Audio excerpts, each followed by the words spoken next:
Movie की शुरुआत में एक ओवरवेट और क्लमजी प्रोफेसर शेरमन क्लर्क की बात की जाती है, जो कि सबको पसंद है, लेकिन उसकी क्लमजीनेस के कारण वो काफी प्रॉब्लम्स में फंस जाता है। एक दिन सुबह वो काम पे विलियम कॉलेज जाता है तो देखता है कहीं से 5000 से भी ज्यादा यंगस्टर कॉलेज में आ चुके थे। इन हैमस्टर के नंबर इतने बढ़ने लगे थे कि ये लोगों की पैंट में घुसने लगते हैं और बवंडर मचा देते हैं। ये हैमस्टर लैब एनिमल है जिन्हें पिछले दिन ही फ्री किया होता है। थोड़ी इन्वेस्टिगेशन पर पता चलता है कि शेयरमैन से एक बटन गलती से प्रेस हो गया था, जिससे वहाँ का केस खुल गया था। शेयरमैन इस प्रॉब्लम को आइडेंटिफाई करके इस प्रॉब्लम को रोकने की कोशिश करता है और शैली के पास जाता है, जो कि शेयरमैन की फेवरेट है और उसी की तरह ओवरवेट है। शेयरमैन और उसकी टीम एक फॉर्मूला बनाने के एक्सपेरिमेंट करती है, जिससे एक व्यक्ति का डीएनए ऐसे बदलता है कि वो जल्दी से वेट लूज कर सकता है। वो फॉर्मूला शैली पर इस्तेमाल करते हैं और शैली 85 ग्राम तक वजन कम कर लेती है। इससे उनके फॉर्मूले की एफिशिएंसी पता चलती है। शेयरमैन का असिस्टेंट जेसर उसे फॉर्मूले की डोज बढ़ाकर देने को देता है और शेयरमैन उसे बताता है कि यह शैली के लिए डेंजरस हो सकता है। उसके बाद डीन शेयरमैन को बुलाते हैं और इंसिडेंट के बारे में बताते हैं। उसे बताते हैं कि इंसिडेंट की वजह से कॉलेज के साइंस डिपार्टमेंट ने बहुत सारे फंड खो दिए थे। हर्नन नाम का बंदा जो कॉलेज को $10 मिलियन डोनेट करने को बोलता है, वो आखिरी एलिमिनेट होता है। डीन क्लम को वार्निंग देता है कि वो ध्यान से एक्सपेरिमेंट करे, क्योंकि वो आर्लर को नहीं खोना चाहते। शेयरमैन क्लास ले रहा होता है और उसके मोटे पेट से कुछ हीरे हो जाता है। वो ये चीज नोटिस करता है और वहाँ पे बच्चे भी हंसने लगते हैं। उसके बाद एक कार्ला नाम की न्यू टीचर उसे मिलने आती है। मिस कार्ला ने केमिस्ट्री में ग्रेजुएट की होती है और हॉर्नो के पास में क्लास को पढ़ाती है। शेयरमैन को उसकी सुंदरता और काइंडनेस बहुत अच्छी लगती है। कार्ला शेयरमैन को बताती है कि वो उससे हमेशा से मिलना चाहती थी और वो उसके काम को बहुत पसंद करती है। उसी दिन शेयरमैन अपनी फैमिली को डिनर पे मिलता है और उसकी फैमिली में सब ओवरवेट है। शेयरमैन रियलाइज करता है कि यह फैमिली प्रॉब्लम है, बट उसके पिता को ओवरवेट और मोटे होने की खुशी होती है और वो शेयरमैन को बोलते हैं कि वो कुछ भी कर सकता है मगर अपना वेट कम नहीं कर सकता। उसके पिता को खाते समय गैस पास करने की बुरी आदत होती है और वो तब तक गैस पास करते रहते हैं जब तक वो पोटी ना कर दे। उसके पिता की इस हरकत से वो बहुत शर्मिंदा होता है।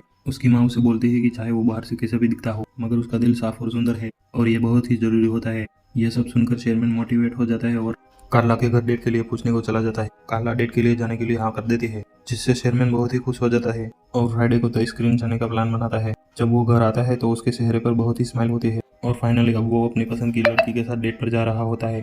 वो टीवी देखते देखते सो रहा है और सपना देखता है कि वो और कार्ला बीच पर गए हुए होते हैं और वहाँ उसे किस करता है। उसके वजन से वो कार्ला मिट्टी में घुस जाती है।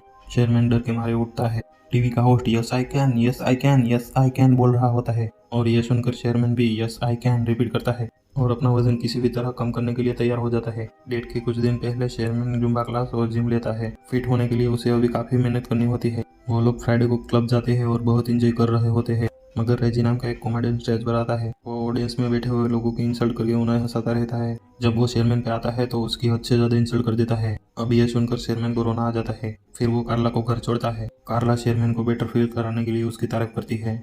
शेयरमैन उसे थैंक यू बोलकर अपने घर चला जाता है। वो अकेले और भी बहुत दुखी हो जाता है, इसीलिए वो बहुत ज्यादा जंक फूड खाता है और खाते खाते वो सो जाता है और उसे सपना आता है जिसमें उसे हार्ट अटैक आ गया होता है और हॉस्पिटल में वो एक जायंट बन गया है। हॉस्पिटल से निकलते ही वो अपनी एक फाट से पूरी दुनिया को खत्म कर देता है और अब वो डर के मारे उठ जाता है और वो रियलाइज करता है कि वो एक्सरसाइज और पतले खाने के रास्ते पर चलता रहेगा तो वो कभी पतला नहीं हो पाएगा। अब वो डिसाइड करता है कि वो अपने लैब के सीरम को खुद ही इस्तेमाल करेगा। वो रात में लैब में जाके मेडिसिन प्रिपेयर करता है और खुद में इंजेक्ट कर लेता है। उसका बीपी हार्ट रेट बहुत बढ़ जाता है।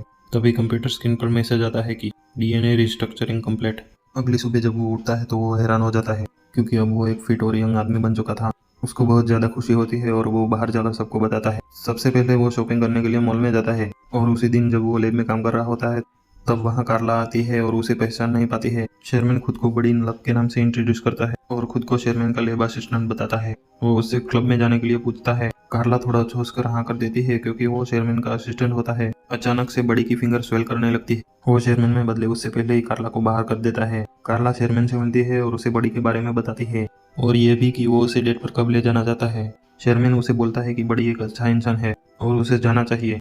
बड़ी स्पोर्ट्स कार क्लब में जाता है जिसमें वो शेयरमैन की बॉडी में तो कभी भी फिट नहीं होता। वो और कार्ला क्लब में जाते हैं। इस बार रेजी फिर से स्टेज पर इंसल्ट करने के लिए आता है। इस बार बड़ी रेजी की बहुत इंसल्ट करता है और स्टेज पे जाके यो मामा जोक पर बैटल होती है, जिसमें बड़ी जीत जाता है। ये देखकर रेजी लड़ने के लिए आगे आता है और बड़ी उसे पियानो में धक्का देता है। पूरी ऑडियंस बड़ी के लिए चीयर करती है और वो कार्ला को किस करता है, बट कुछ देर में उसका नीचे वाला ओट स्वेल करने लगता है। वो एलर्जी का बहाना करके वहाँ से बाहर आ जाता है। क्लब में चेयरमैन का असिस्टेंट जेंसर भी आया होता है और वो वेटर को कार्ड देकर पूछता है। वेटर के बताने पर कि ये बड़ी का है। उसे लगता है कि बड़ी ने शेयरमैन का कार्ड चुराया। उसे पकड़ने के लिए वो उसकी कार में जाता है। कार में शेयरमैन का लोअर लिप बहुत ही स्वेल करने लगता है। जेंसन रियलाइज करता है कि चेयरमैन ने सीरम इस्तेमाल किया है और उसे स्पोर्ट्स कार से बाहर निकलने के लिए स्पोर्ट्स कार कट करनी पड़ती है। अगले दिन वो क्लास के लिए लेट होता है क्लास में कोई स्टूडेंट नहीं आता, बल्कि डीन गुस्से में उसका वेट कर रहे होते हैं। वो उससे स्पोर्ट्स कार के बारे में पूछते हो। बड़ी ने शेयरमैन के नाम से ली थी। वो उससे इस फालतू खर्चे के लिए कुछ नहीं बोलते, बट हार्नर के फंड में कुछ प्रॉब्लम आई तो वो उसकी जान ले लेंगे। डीन चाहते हैं कि शेयरमैन का सीरम प्रोजेक्ट हार्नर को पसंद आए। शेयरमैन कार्ला से मिलता है और कार्ला उसे बड़ी के लिए अपनी फीलिंग शेयर करती है। वो बोलती है कि बड़ी थोड़ा अजीब है। शेयरमैन कार्ला को अपने फैमिली से मिलाने के लिए डिनर ले जाता है। वहाँ पर शेयरमैन के फैमिली वाले कार्ला से अपने पर्सनल रिलेशनशिप के बारे में पूछते हैं, जिससे कार्ला बहुत ही अनकंफर्टेबल फील करती है। शेयरमैन के फादर की फाट से वो बहुत ही अजीब ही फील करती है। फिर शेयरमैन उसे अपना घर छोड़ता है और अपनी फैमिली की तरफ से माफी मांगता है। कार्ला शेयरमैन को बताती है कि वो बड़ी की कॉल आने का इंतजार कर रही है।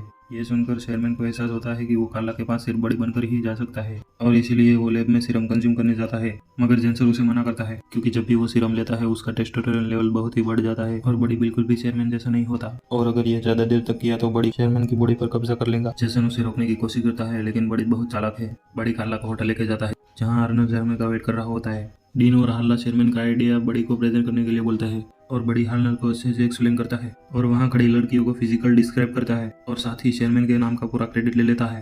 कार्ला को ये सब देख के बहुत ही शौक लगता है और वो ये बात बड़ी को जाकर बोलती है। बड़ी उसे बोलता है कि उसे किसी भी लड़की के साथ रहना है और उसे कार्ला से कोई फर्क नहीं पड़ता। कार्ला गुस्से में वहाँ से चली जाती है। अब डीन चेयरमैन की पोजीशन को बड़ी को दे देता है और उसे नेक्स्ट फंक्शन में फाइनल रिप्रेजेंटेशन देने को बोलता है। बड़ी पूरी रात पार्टी करता है, सुबह खुद को चेयरमैन की बॉडी में पाता है और उसके बेड में चारों तरफ लड़की होती है। कुछ देर में कार्ला वहाँ आती है और उसे लड़कियों के साथ देख के उनसे बहुत सुनाती है और बोलती है तुम भी बड़ी की तरह ही हो। शेयरमैन ऑफिस जाता है और वहाँ उसे पता चलता है कि वो डीन से फायर हो चुका है और उसकी जगह बड़ी को जॉब मिल चुकी है। वो घर आता है और गलती से टीवी पे वीजीआर चला देता है, जिसमें बड़ी चेयरमैन की लाइफ का मजाक उड़ाता है और उसे सीरम लेने को बोलता है। ये सब सुनकर चेयरमैन गुस्से में आकर सब सीरम डिस्ट्रॉय करता है और लैब में जाकर जेसन को भी सीरम डिस्ट्रॉय करने को बोलता है। बड़ी ने चेयरमैन की ड्रिंक में भी सीरम मिलाया होता है और जैसे ही चेयरमैन उसे पीता है वो बड़ी में बदल जाता है और वो फंक्शन में चला जाता है। और जेसन मैसेज पढ़ता है कि बड़ी का टेस्टोस्टेरोन लेवल बहुत ही बढ़ चुका है और उसने एक और डोज ले ली तो चेयरमैन मर जाएगा और बस बड़ी ही रहेगा। बड़ी स्टेज पर सड़कर सबको सीरम के बारे में बताता है। उनका कभी पेट बाहर निकलता है और कभी आर्म मोटी हो जाती है, जिससे देखकर सब लोग वहाँ मौजूद हैरान हो जाते हैं। तभी वहाँ जेसन आता है और उसे सीरम लेने से मना करता है। बड़ी अपना गला दबाने लगता है, तभी ये पता चलता है कि वो आर्म शेयरमैन का है और वो बड़ी को रोक रहा होता है। एंड में बड़ी सीरम नहीं ले पाता और शेयरमैन में बदल जाता है। कार्ला शेयरमैन के पेरेंट और सब लोग शौक में होते हैं। शेयरमैन सबको बताता है कि यह सीरम सबकी मदद करने के लिए था, बट ये पूरी तरह से फेल हो चुका है और वो ये खुद से कहता है कि मुझे अच्छे तरीके से वेट लूज करने की कोशिश करनी चाहिए थी। वो निराश होकर जाता है, तभी उसे कार्ला रोकती है और उसे डांस करने के लिए पूछती है और उसे बताती है कि मैं तुम्हें हमेशा से पसंद करती हूँ। मूवी के एंड में शेयरमैन को हार्नर भी फंड देने के लिए तैयार हो जाता है और बोलते हैं कि भले ही एक्सपेरिमेंट फेल हो गया हो, और शेयरमैन की ऑनेस्टी ने उसके दिल को छू लिया है। और यहीं पे ये मूवी खत्म हो जाती है। अगर वीडियो अच्छी लगी हो तो लाइक एंड सब्सक्राइब करना ना भूले।